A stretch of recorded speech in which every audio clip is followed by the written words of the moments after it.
Bonjour tout le monde. Hi everyone. Hello, Bienvenue à everyone. cette conférence de Welcome presse. to Je this m'appelle press conference. I'm Catherine Je suis journaliste Lévesque, pour le and I'm National a Post, journalist at the et National je serai Post. votre modératrice I will be moderating today. So today we're joined with the Honorable Bill Blair, President of the Queen's Privy Council for Canada and Minister for Emergency Preparedness, the Honorable Dominic LeBlanc, Minister of Intergovernmental Affairs, Infrastructure and Communities, the Honorable Mona Fortier, President of the Treasury Board, the Honorable Marco Mendocino, Minister of Public Safety, the Honorable Omar Alghabra, Minister of Transport, as well as Yasir Naqvi, Member of Parliament for Ottawa Centre. They will be providing an update regarding the situation in Ottawa right now.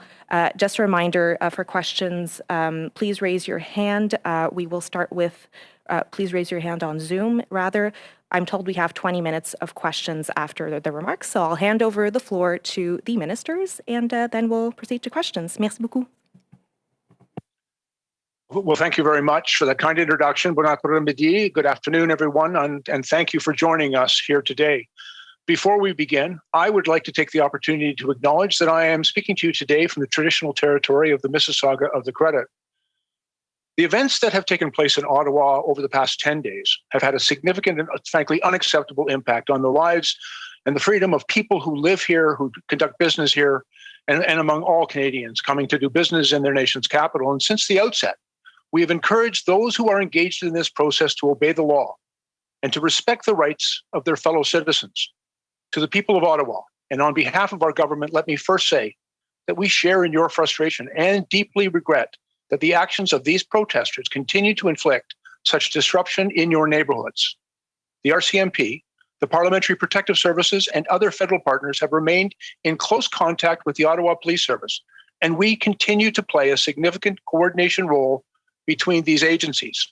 But let me be clear, it is not the role of any government to direct law enforcement operations. It is the responsibility of the police of jurisdiction, and in this case, the Ottawa Police Service, to maintain public order and to uphold the rule of law. They must have the appropriate resources, and they do have the appropriate tools and authorities that they require to keep their communities safe. And in circumstances where the events exceed the capacity of the police service to respond as they are required to do, there are well-established authorities for the police to seek assistance. And as the federal government, we are here to provide support to local police, and we have responded affirmatively to every request for assistance that we have received to help strengthen the Ottawa Police Service's ability to protect the people of Ottawa. There has been also ongoing work among all of our federal departments to ensure that we are mobilizing all of the resources that are required and requested by the province of Ontario and the City of Ottawa to provide every support that is required. Yesterday, as many of you are aware, the City of Ottawa declared a state of emergency. And in response to this, the federal government is proposing to convene a trilateral table with municipal and provincial partners. I've reached out today to the Solicitor General for the province of Ontario and to the Mayor of Ottawa to convene a table that will allow us to keep lines of communication open during what is a fluid and dynamic situation and to respond with speed and efficiency to meet the city's needs. Let me be very clear, however, that this is simply building upon the active and ongoing conversation, collaboration, and coordination that has taken place on every political level between our respective officials and will allow us to keep these lines of communication open. There has been open and active engagement from our senior public officials, the provincial senior public officials, and the City of Ottawa to provide support. We also know that there is close communication and collaboration between the municipal police services, provincial police services, and the RCMP. I would now like to take the opportunity to address those individuals who are still participating in this event. Many of the actions that have taken place over the course of this demonstration have been unlawful and, frankly, disrespectful to the rights and freedoms of all Canadians. It is well past the time to bring this protest to an end. Canada is a peaceful nation, and we often serve as an example of hope to countries around the world. And we look after our neighbors and we treat each other with respect in this country. We do not threaten or intimidate our fellow citizens.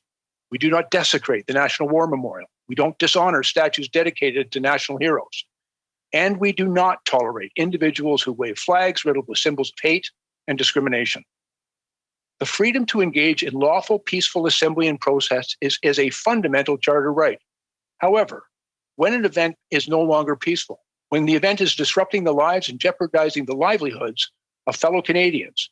Local residents have been harassed for wearing masks. Business owners have been forced to close out of concern for the safety of their staff. Families with young children haven't been able to sleep due to the constant honking of horns. And this, frankly, needs to end. The last 2 years have been incredibly difficult for every single Canadian. The pandemic has impacted the mental health of Canadians in every part of the country. We've missed birthdays, holidays, and celebrations with family and with friends. We've had to say goodbye to far too many loved ones over video calls, and people have felt alone, isolated, and scared. We all want this pandemic to be over. We have all made sacrifices, and we want to return to normal as quickly as possible, and we will get there. But the way forward is not by infringing upon the freedom and rights of your fellow Canadians. It's by getting vaccinated. It's by doing your part to protect yourself and your community. I want to assure the people of Ottawa that we will continue to support the City of Ottawa and the Ottawa Police Service in their work as the police of jurisdiction.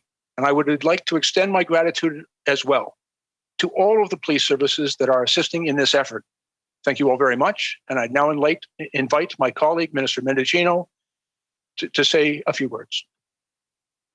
Thank you, Bill. Bonjour tout le monde, and I too would like to recognize that I'm joining you virtually from the Indigenous territories of the Algonquin people. Over the past weekend, a number of demonstrations took place across the country. Some were carried out peacefully and in accordance with the law. And this is thanks to local law enforcement, as well as residents and businesses who showed patience, understanding, and respect for the rule of law during those protests. The people of Ottawa, however, have had to endure significant disruption to their daily lives as a result of the ongoing convoy here. There had been numerous incidents of intimidation, harassment, violence, and hate. Many residents have been effectively held hostage in their own city, blockaded by an angry, loud, intolerant, and violent crowd. While everyone believes in the right to free speech, this convoy has crossed the line of acceptable conduct towards fellow Canadians many, many times. Now, there has been some progress over the last 12 hours, and there needs to be more progress and more quickly. I want to commend Ottawa Police Services for stepping up enforcement. Over 500 tickets laid, charges laid, criminal investigations ongoing, structures are coming down, and this is being done safely and respectfully. In the weeks that follow, we'll need to be really clear that we can't find ourselves in a similar situation again.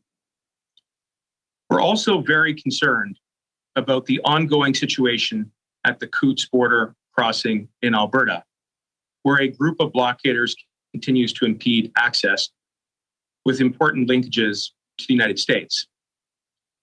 We are grateful to the work of the CBSA, the RCMP, and other officials to ensure that those lines of supply continue to flow. I want to be clear that there should be no differences across political parties in the way that we are dealing with this moment.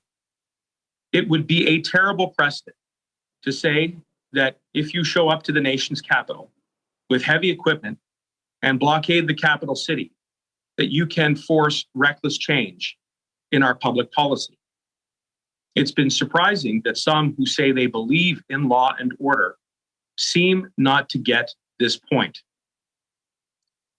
Mais pour l'instant, For the moment, this is what we can do to support the Ottawa Police, which is responsible for applying local laws. Since the start, the federal government has been there to support the SPO throughout the evolution of the situation. The RCMP has approved requests for additional support. Following a call that I had with Mayor Watson last week, I was able to confirm that the RCMP had received and approved an additional funding request. Following another request this weekend, more agents have been made available. Since Saturday,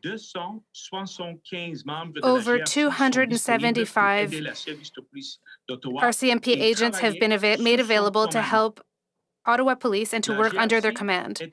The RCMP is in talks with Ottawa Police and OPP and will adapt its support in accordance with the situation as it evolves. I am asking for operational updates throughout the day and daily updates, and I want to make sure that me and my partners can help restore the rule of law. I'm discussing with my provincial and municipal counterparts, and I spoke also with Minister Jones, Premier Kenny, and ministers from Alberta, and the Mayor of Ottawa, Mr. Watson. The COVID-19 pandemic is approaching its second anniversary in Canada. We all want to see a return to normal life and a responsible, evidence-based easing of the guidelines and protocols.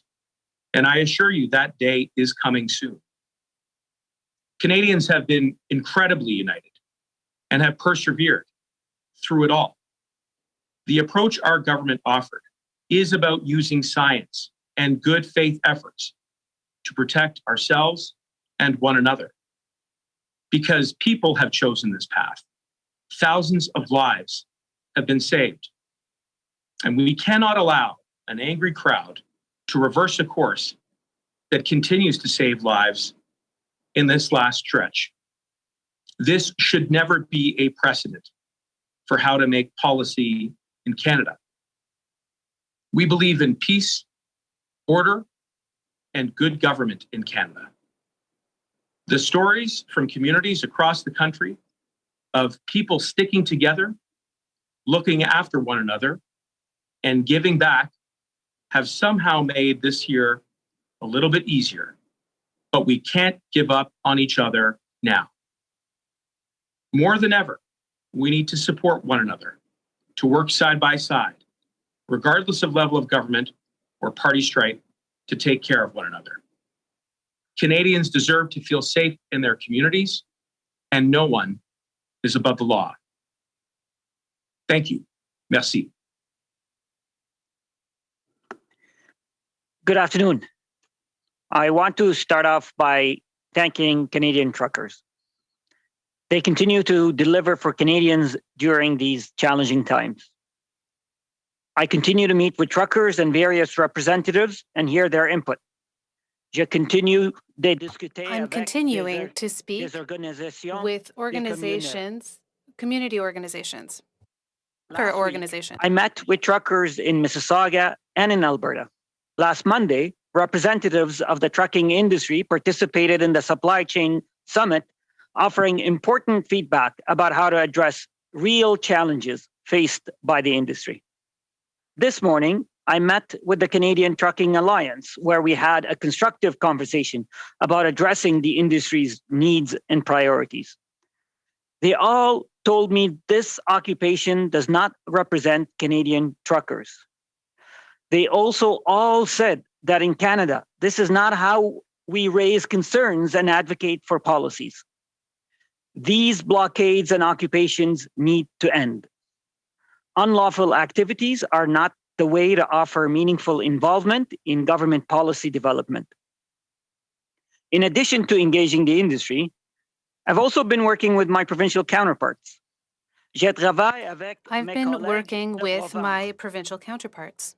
On Saturday, I met with my Alberta counterpart, Minister Sawhney, where we exchanged ideas and I offered on behalf of the federal government our support. I'm also looking forward to be speaking with Minister Mulroney on how we can work together.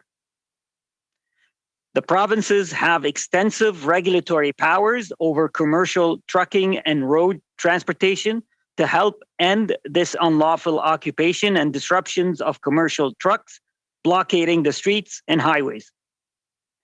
These powers could include, for example, quickly enforcing the provisions of the Ontario Highway Safety to begin suspending commercial licenses and also insurance of commercial owners of the equipment blockading the streets days on end in a city or on a highway. It's clear. Blockades of streets and bridges is against the law and should bring serious consequences for the owners. I would also encourage the province of Ontario to draw on lessons learned from other provinces on how to use their road safety authorities to contain unlawful activities by commercial trucks. We saw Quebec successfully do this last weekend with roadside safety inspections of trucks traveling to blockades. I want to assure Canadians that we hold our sacred responsibilities to protect their health and safety and protect our economy seriously. We will continue to be guided by the best advice to manage the pandemic. And as the situation evolves, we will adjust our posture, as I am sure provincial and territorial governments will. We are all tired of COVID-19, but we must remain vigilant and take advice from our doctors and public health experts. We must remain vigilant. And now I'd like to pass the mic to my friend Dominic LeBlanc.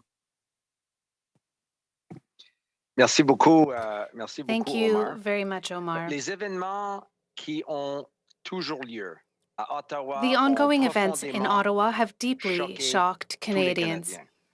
Depuis le début de cette crise, Since the beginning of this notre crisis, gouvernement travaille en étroite our government collaboration has been working avec nos closely with our partenaires provincial provinciaux and et municipal afin partners de déterminer in order leurs to besoins determine et their de needs voir de quelle and to façon see how le gouvernement the federal fédéral government peut can offrir provide un support. soutien. I am and will continue to be, along with my cabinet colleagues, in contact with mayors and premiers from across the country. Our government is confident that the City of Ottawa and the province of Ontario have the tools and the jurisdiction to best respond to this crisis. We will continue to liaise with our provincial and municipal partners to put an end to this unacceptable situation. And as always, stand ready, as Minister Blair said, to provide any appropriate assistance available. Alors avec ça, je tourne la parole And with that, maintenant I would à mon like to collègue, give the Mona floor Fortier. to my Mona, à vous. colleague, Mona Fortier. Merci, Dominic. Thank you, Dominic. Hello, and thank you all for joining us today. Et bonjour, merci pour votre présence. Hello, and thank Au you nom for des being here. résidents, des On familles, behalf des of travailleurs, residents, des families, entreprises et des workers, organismes businesses, communautaires and community d'Ottawa-Vanier, organizations of d'Ottawa Ottawa-Vanier, Centre et de toute Ottawa la région de Center, and the entire Capitale-Nationale, je National vous dis Capital clairement, Region, I nous say to en you, avons eu assez. we have had enough. This situation must come to an end. Our residents, workers, and businesses are suffering. Our small businesses and community organizations have shown incredible resilience throughout this pandemic. Our essential services have stood strong through lockdowns and safety measures and have helped us keep residents safe. We are here to let you know we stand with you and we will continue to have your back. In the past days, I have had numerous conversations with Mayor Watson. I have also spoken at lengths with city councillors, representatives of local BIAs, business, and community leaders.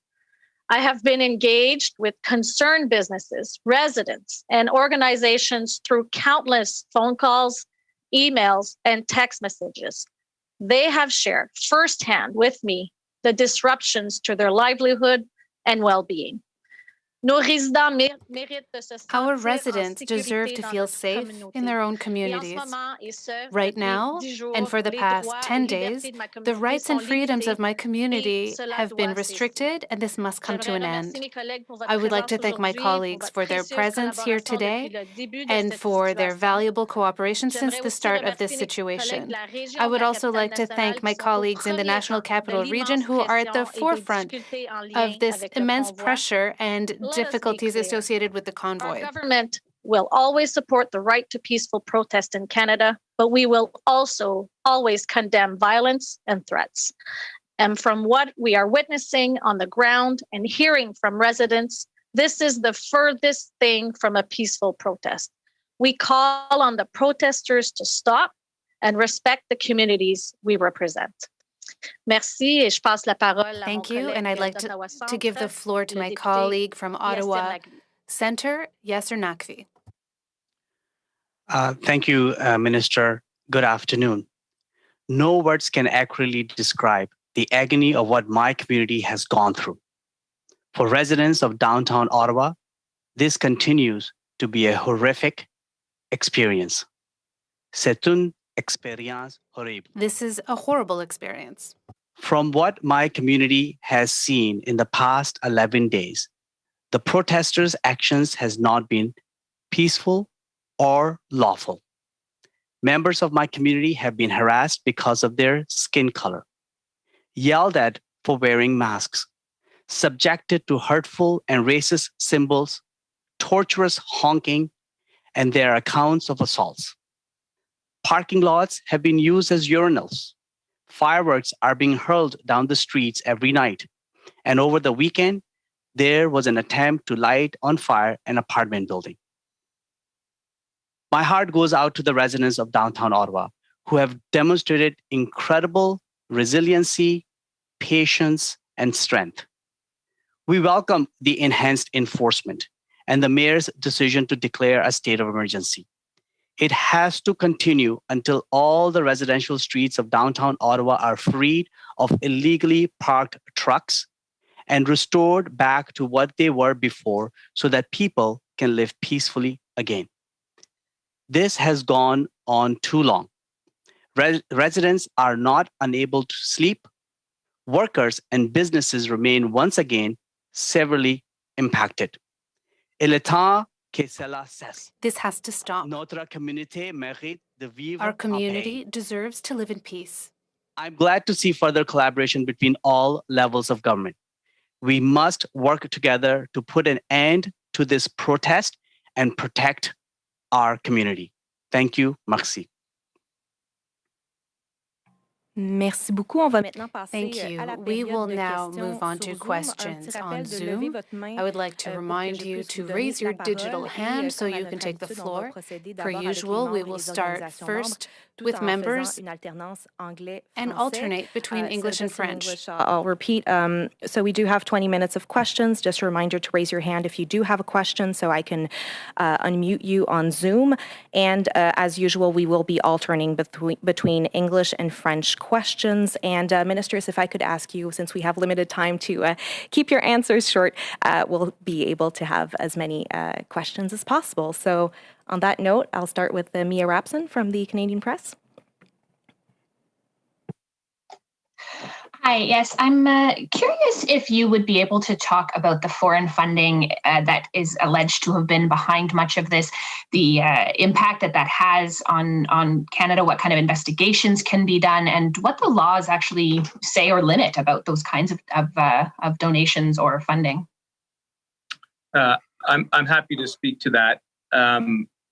The first thing that I would say is that obviously, to the extent that there may be any ongoing investigation that is being carried out by law enforcement, that those investigations will be conducted independent of the elected government. But I do want to take a moment to acknowledge the actions that GoFundMe has taken. As you will recall, there was roughly $10 million that was contributed to that platform. And as a result of some due diligence undertaken by GoFundMe around the source of those contributions, as well as what they might be used towards, they suspended the distribution of those funds to the convoy. On a plain reading of their statement, there were flags that gave them cause for concern. I will say that in general terms, we need to be very vigilant about external forces, about foreign interference, and that funds which are being collected are not used for inappropriate purposes, which may indeed undermine public safety. At the end of the day, to the extent that there is evidence or information with regards to those activities, we know and appreciate that they will be investigated by our independent law enforcement partners. Thank you. And I don't know who is best to answer this question, if it's Minister Blair or Minister Mendocino. There's been a lot of discussion here today about that this isn't how Canada is. Canada is a peaceful country, and that the police have the tools to manage this. But at least from many people in Ottawa, there are a lot of people calling this a complete failure of policing. Even today, as the police chief was talking about not allowing any more gasoline to come into the red zone, there were pictures and videos being taken of people carrying those cans right past police. So can you talk about the confidence that people should have in police, given what people have witnessed? And if you really do think that the police have the tools to bring this to an end? I'm happy to say a few words about that and then pass on to Minister Blair, as both he and I have extensive experience within the law enforcement context. But first and foremost, as I said in my remarks, I think there will be an opportunity for reflection on how law enforcement has been upheld and where there have been challenges. And I want to echo the comments that were made by everyone on the panel today of the sympathy that we extend to Ottawa residents who have a right to feel safe when they leave their homes, to move about their daily lives, to be able to get to work, to be able to drop off their kids to daycare, to essentially be confident that the rule of law will be upheld.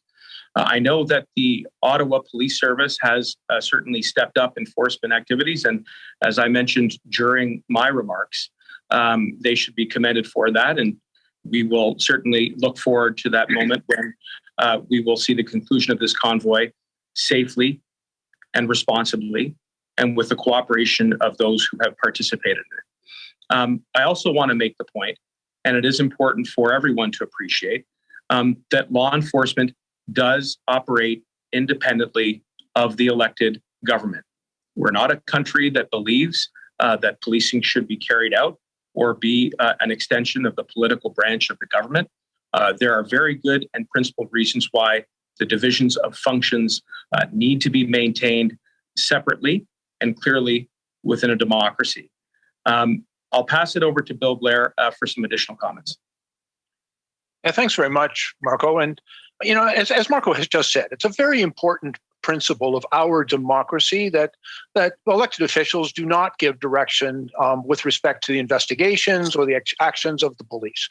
And I know, and I spoke this morning myself to the minister responsible for policing in Ontario, the Solicitor General of Ontario, and she's very mindful of her legal responsibilities to ensure that the police have the resources that they need, as we do, but that we are not giving them direction. But I would also point out, in response to your question, that we have seen a number of incidents and evidence of the effectiveness that law enforcement can have when they're adequately resourced, that they have the tools, the authorities and the laws that they need to effectively manage this type of a situation. We've seen it evidenced in Toronto and in Quebec, in other jurisdictions across the country. Our responsibility here, working with our provincial and municipal partners, is to ensure that the police of jurisdiction, the Ottawa Police Service, has the resources and the support that they need to do their job. And that's what we are committed to doing. And at the same time, that should always be done in a very thoughtful way, so as not to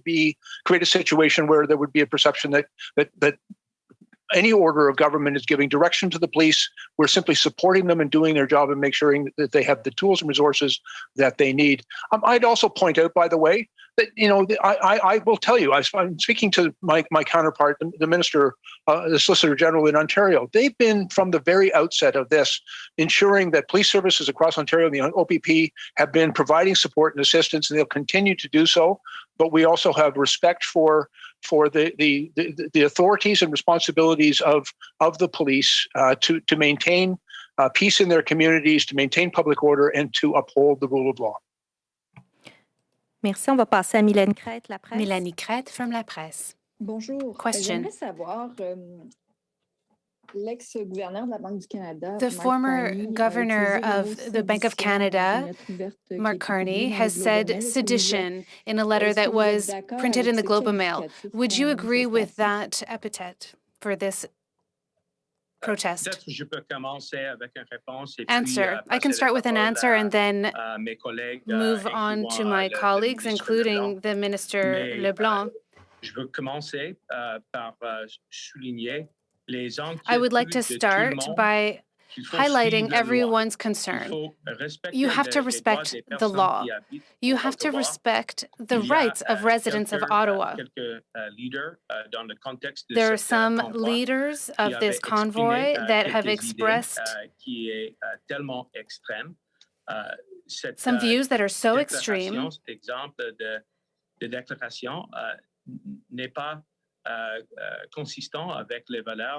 These statements are not consistent with Canadian values.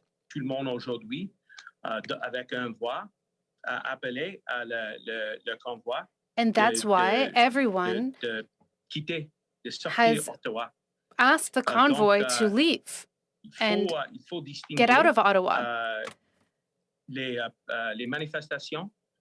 We need to make a distinction between peaceful protests, but in the last few days, there's not a lot of peace in Ottawa. So I'd like to give the floor now to Dominic. Thank you very much, Marco. When we hear things that might indicate criminal behavior, like were expressed by Mr. Mendocino and Mr. Blair, are not a part of the government role. However, the federal government understands the anger and frustration of residents of the Ottawa region. My elected colleagues in the region have expressed it clearly.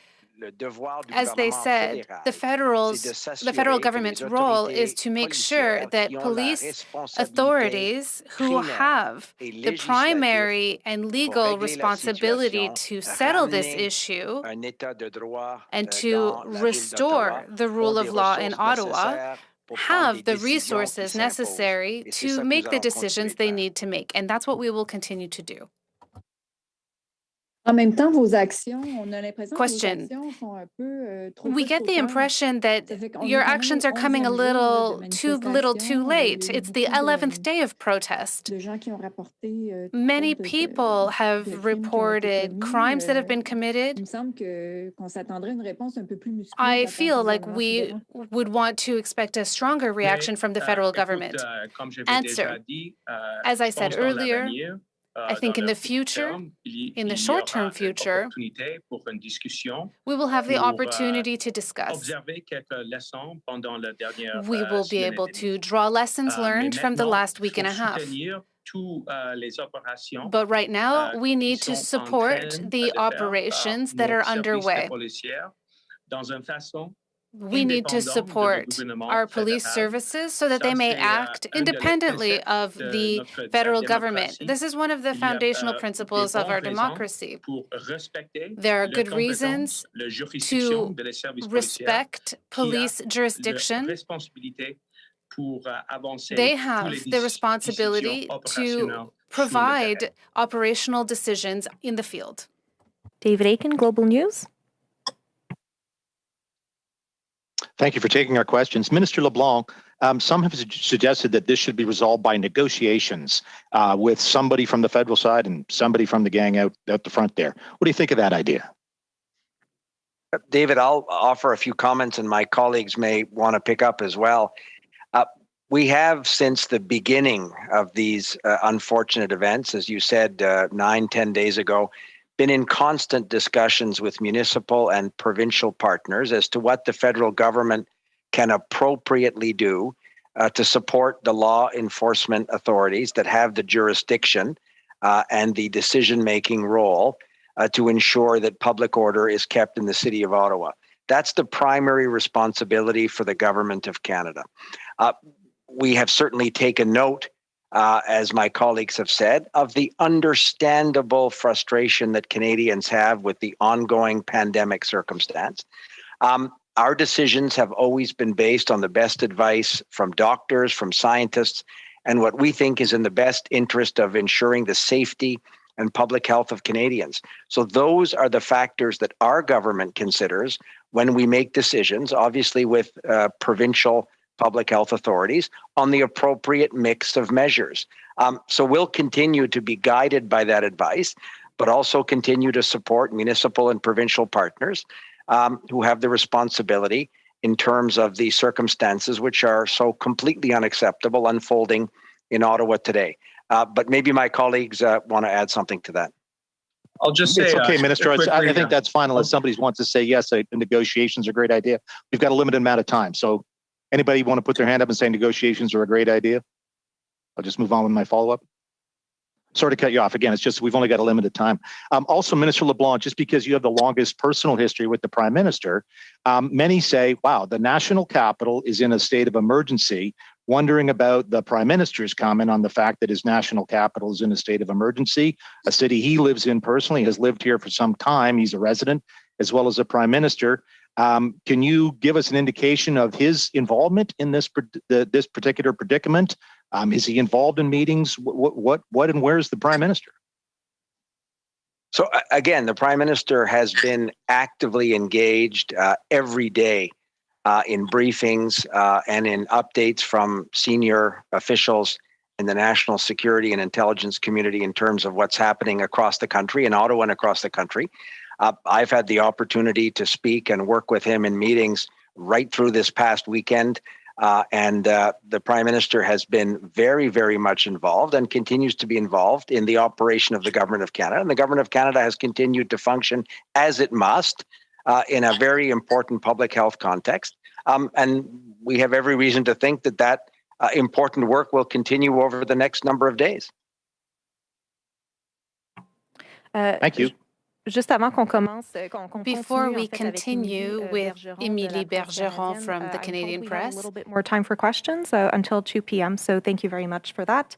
Thank you for staying. Alors, Émilie Bergeron, La Presse canadienne. Émilie Bergeron, the Canadian Press. Oui, bonjour. Tout à l'heure, vous disiez que la police. Earlier, you said that Ottawa Police has resources to manage this situation, even though you're giving additional resources through the RCMP. But for many days, the chief of Ottawa Police has said that there is no police solution to this problem.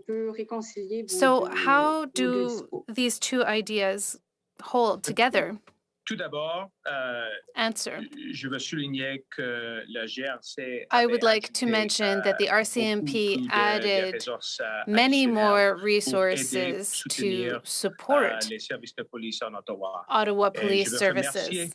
I would like to thank the RCMP for their contribution on the field. Their work has been exceptional. We have to continue to keep the communication open between the OPS and the RCMP. I know that the RCMP commissioner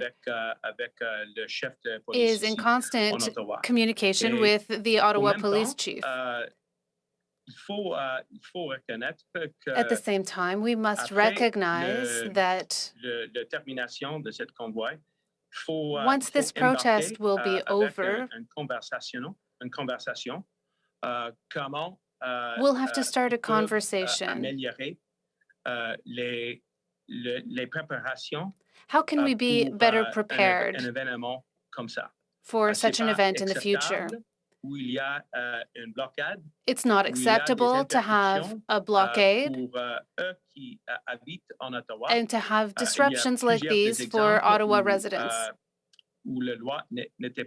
There are many examples of the law being broken. And this is a problem for everyone. But right now, for our government, the priority is to work together with our partners. We need to work with the provinces and even the City of Ottawa. We have to support the excellent work of police services.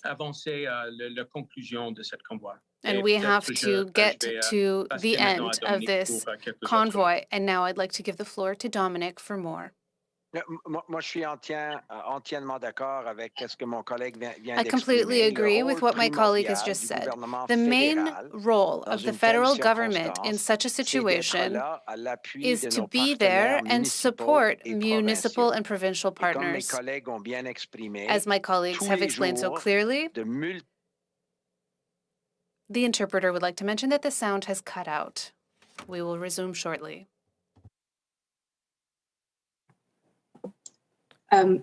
Monsieur Leblanc, vous avez gelé. Mr. Leblanc, your screen has frozen.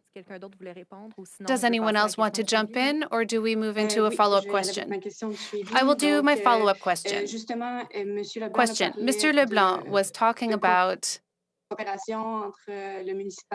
cooperation between municipal and provincial levels of government. This trilateral table that was mentioned earlier. What does this change, and why do you announce it today on the 11th day? What will it change?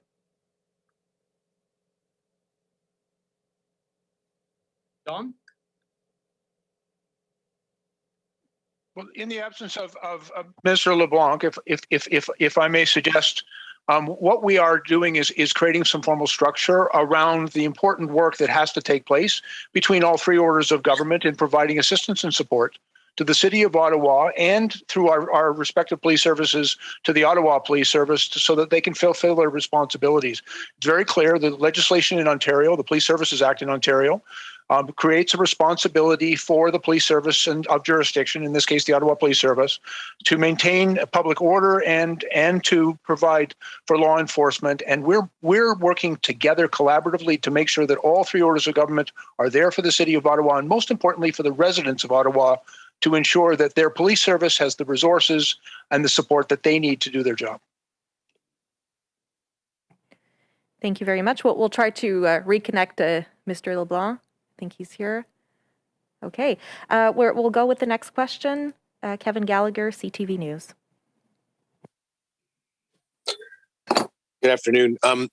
Can we be specific? What type of options are there for the federal government to assist the Ottawa Police or the City of Ottawa?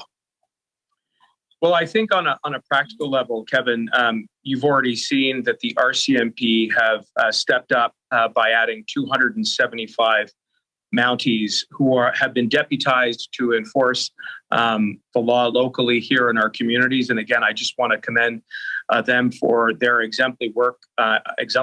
I know that the past number of days in Ottawa have been challenging for everyone, and especially those who live here.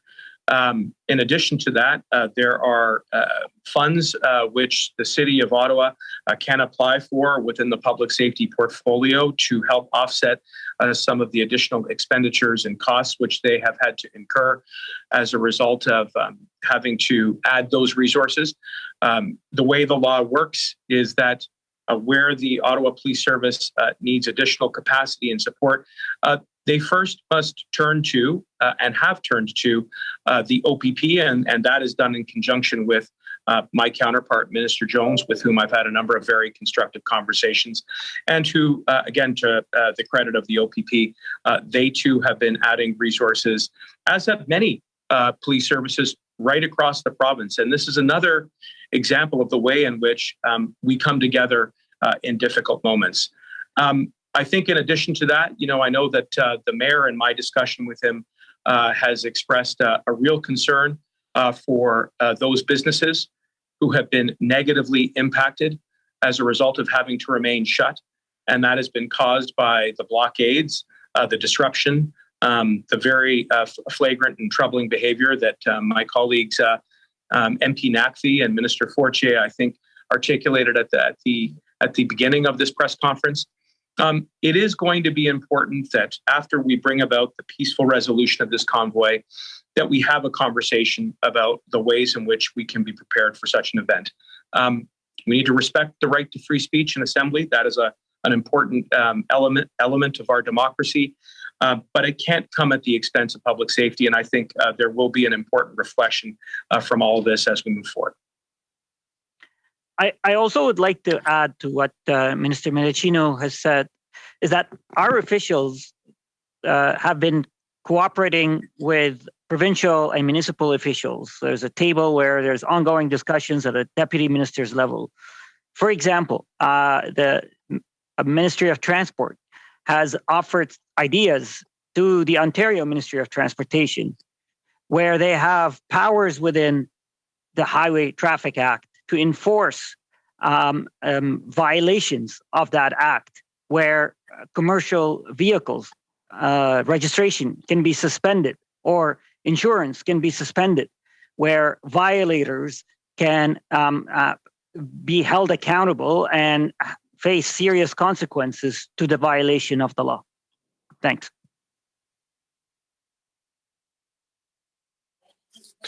For my follow-up, I just want to circle back to the foreign interference. What laws are there in Canada?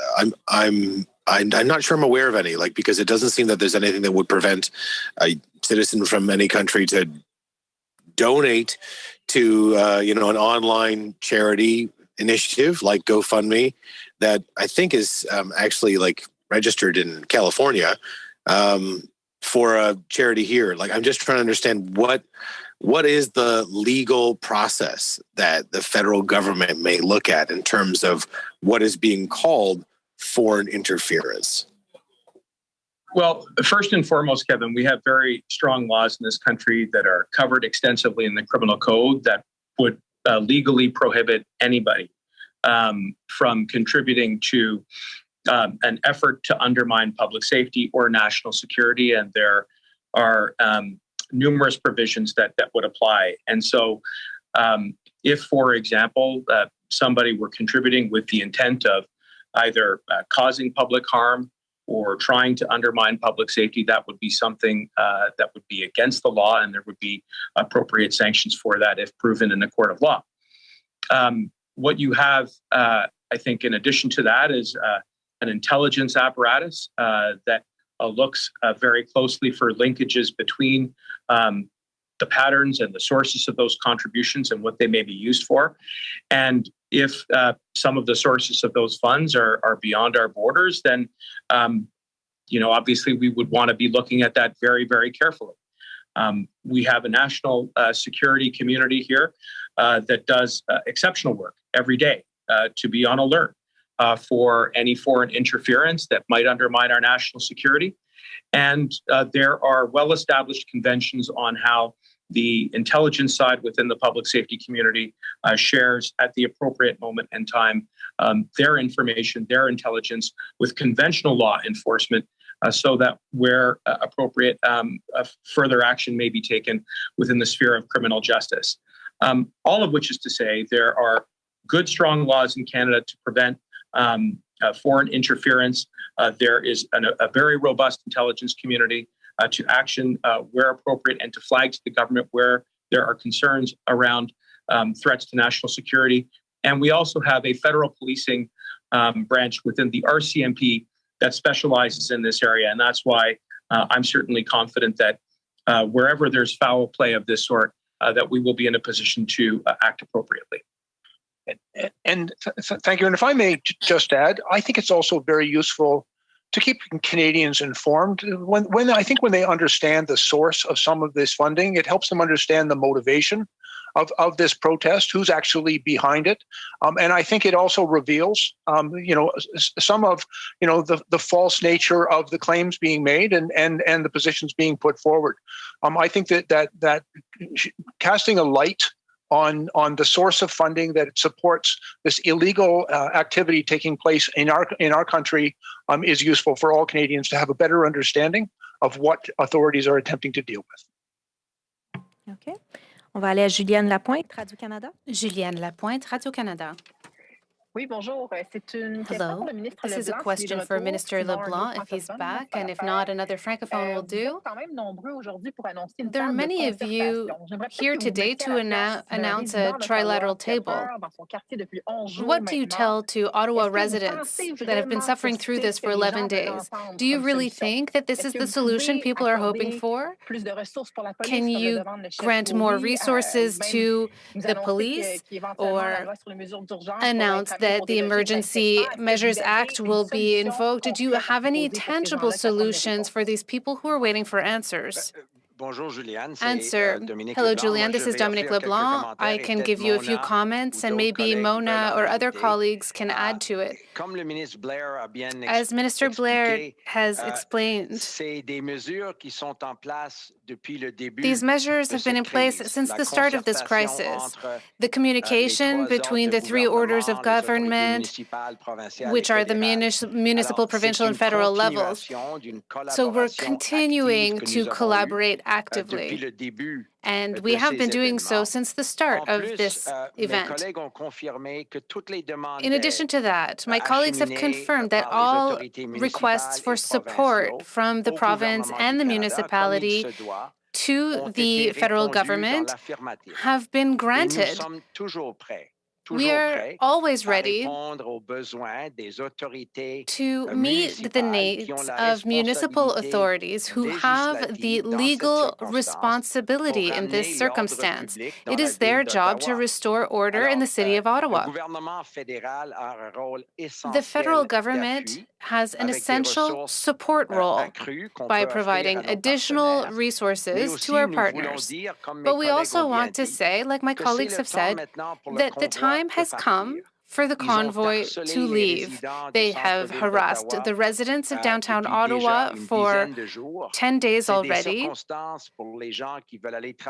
The people who want to go to work or bring their children downtown can't do so, and this must stop. The federal government remains ready to do what is necessary to support the authorities who have this responsibility.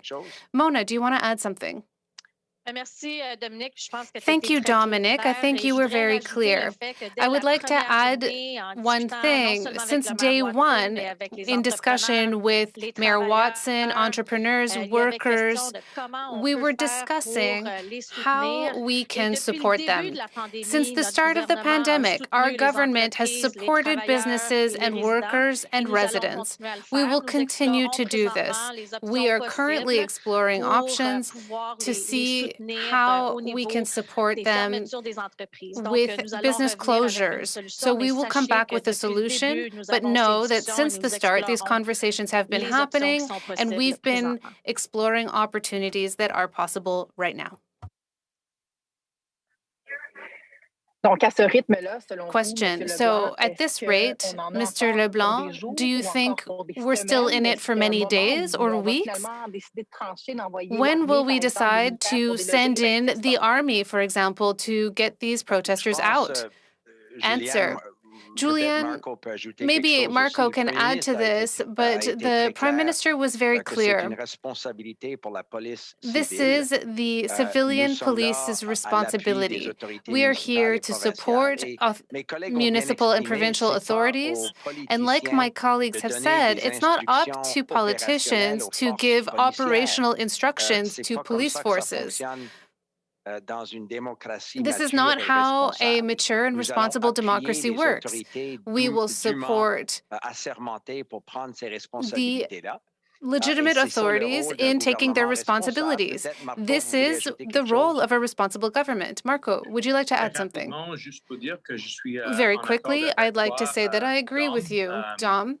The convoy needs to leave.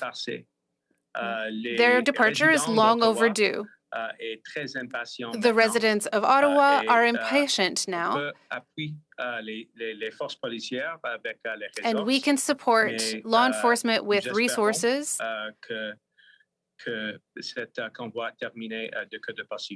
We hope that this convoy will leave as soon as possible. Left. Just a reminder to keep your questions and answers short, and we'll be able to squeeze in two other people. Tonda McCharles, Toronto Star.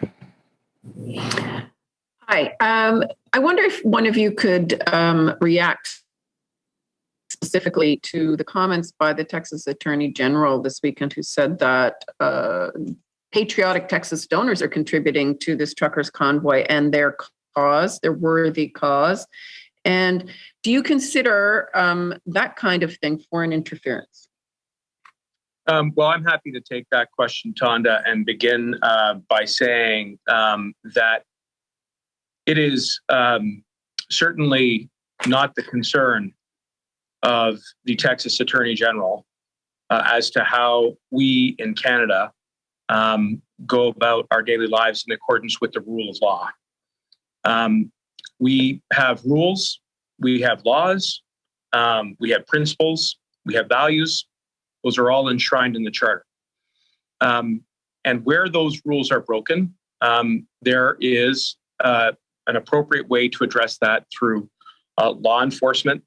And what we have been talking about today, I think, is both a way of acknowledging the great frustration of those who live in Ottawa. We've talked about how it's important that the government can support police services who are carrying out their work independently by giving them whatever additional resources that they need. And we've also talked about the need to be vigilant about potential foreign interference. You've seen in the past number of days that GoFundMe has taken some concrete actions to stop the flow of funds to the leaders who have been attributed to this convoy. And that is as a result of flags that have come to their attention. And beyond that, whatever steps or investigations may be ongoing and that are being carried out by the police services will be done so in a fashion that is independent from the elected government. And so whatever statements may have been made by some foreign official are neither here nor there. We're Canadian, we have our own set of laws, and we will follow them. Is anyone else commenting on that? I'm not sure, but if not, I'll go ahead with my follow-up. Tanya, just quickly, we're all entitled to an opinion, and in my opinion, he's wrong. Thank you. And look, I think you've left us all here with, your insistence that the Ottawa cops have all the tools and authorities they need, but they very specifically say they don't have the resources and they don't have the tools. They can't even get rid of, in some cases, some of the structures that have been set up because they have to consult with NCC or Indigenous groups. And they basically are saying their hands are tied. So what I'm hearing from you guys all say is, it's not our jurisdiction. In other words, it's not my job. And yes, there are clearly jurisdictional lines in normal times, but in a crisis or an emergency like this, how is it that nobody is seemingly taking the responsibility for leading the way? Well, I do think, Tonda, as you've heard explained now very clearly, that where Ottawa Police Service needs additional capacity, that they are being supported by the OPP, by other police services, and including the RCMP. And together, the cooperation that is being seen among all levels of law enforcement is resulting in some very concrete and tangible progress over the last half day or so, and we hope that will continue. We've also talked about the need to maintain the divisions of function, and for good reason. We don't believe in politicizing law enforcement. There are some countries that do things that way, and that would not be appropriate here in Canada. I do think, though, that there will be an opportunity in the very near future to have the kind of conversation that you're talking about, to really be sure that we are capable of responding to this kind of event and preventing it from happening again. What's clear is that this kind of a situation is not acceptable, where you have a blockade, where you have the kind of significant interruption that we've seen over the last number of days that has negatively impacted Ottawa residents, and to work together across law enforcement, across all governments, to come to a better solution so that it never happens again. Merci. Et on va passer à la dernière question. We're going to go on to the last question. Hélène Buzetti. Short question, short answer, please. Oui, bonjour. Ma question est pour Monsieur Alghabra. My question is for Mr. Alghabra. In December, your government announced that all employees in federally regulated workplace would have to be vaccinated by regulation. And that includes truckers that go from one provinces to another. So I was just wondering, is this still on? Or given the circumstances, you want to put that on hold? Thank you for the question, Hélène. We all believe that vaccines are our best way out of the pandemic. We actually ran a campaign on this just a few months ago, and Canadians overwhelmingly voted in support of parties and elected MPs who want to help us get out of the pandemic by following public health advice and scientists and doctors. We announced, Minister O'Regan announced last December that we are now starting the consultation process for examining regulation to apply federally regulated sectors with a vaccine mandate. That work is ongoing. So as we've done in the past, We will follow public health advice. We will consult the best advice that is before us, and these discussions are ongoing as we speak. So I gather that you're not backtracking on this. Mais mon autre question, My other question for Minister LeBlanc regarding this foreign interference that you're decrying. I remember back in Stephen Harper's day, Liberals were criticizing the Conservative government for preventing foreign groups in supporting, for example, environmentalist groups. So if it wasn't good at the time, why is it good now? Answer. Thank you, Hélène, for the question. I think my colleague, Mr. Mendocino, has explained clearly that some laws are in place in Canada, and they prevent foreign interference and prevent inciting events that are illegal and don't respect current laws in Canada. We have intelligence services that are always at work and trying to identify security threats to Canada. These services are in place to provide advice to Marco Mendocino and other law enforcement groups when there is potential foreign interference. Here, we're talking about interference that is inciting disorderly conduct in Canada and is funding entities that are not respecting Canadian law. This is very different compared to supporting environmentalist work and then supporting people who are breaking the law in Canada. There's a very important distinction here. There is an obligation to investigate these matters. This is in the hands of the appropriate authorities, whether it's the Canadian Intelligence Services or the RCMP. But maybe my colleagues have another thing to add on this. Indeed, Dominic. Well said, Dominic. Well said. Marco, that's encouraging. Merci. C'était une réponse courte. Beaucoup de progrès. We've made a lot of progress, Dom. C'est ce qui met fin à la conférence de presse. So this is what will bring this press conference to a close. Thank you for staying a little bit longer. We appreciate it.